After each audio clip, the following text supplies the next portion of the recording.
इमरान खान पर कातिलाना हमले के मुल्जिम की वीडियोस आनन फानन किसने लीक कराई?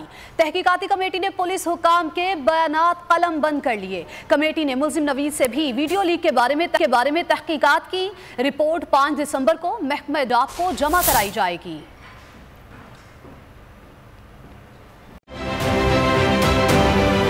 आप ये समझें, ये जो हक है ना, हक पे खड़े रहना और हक को बोलना, ये दूर से लगता है तन्हा हो गए लोग। आप खान साहब को देखें, तन्हा दिखाई देने, सारी जमातें मिलकर उनके खिलाफ हैं, लेकिन आज भी पाकिस्तान की आवाम उस हक की आवाज़ के पीछे जो है 80% से ज़्यादा आवाम उनके साथ है। सेम एग्जैक्टली इसी तरीके से बोल की कहानी है भाई। बिल्कुल अलग आपको तन्हा दिखाई देगा, हर जगह आपको खड़ा हुआ नजर आएगा, हटेगा नहीं किसी चीज़ से। और उसके साथ भी 80% आवाम अगर आज आप देखें तो उसे बोल दिख रही है।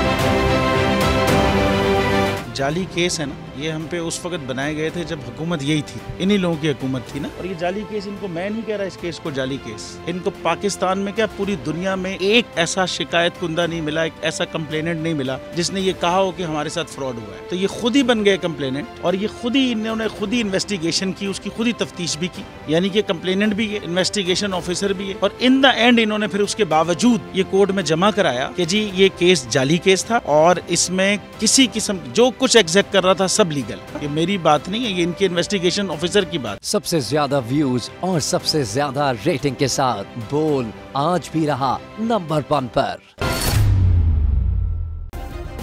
सब्सक्राइब करें और बेल दबाएं ताकि कोई खबर रह न जाए।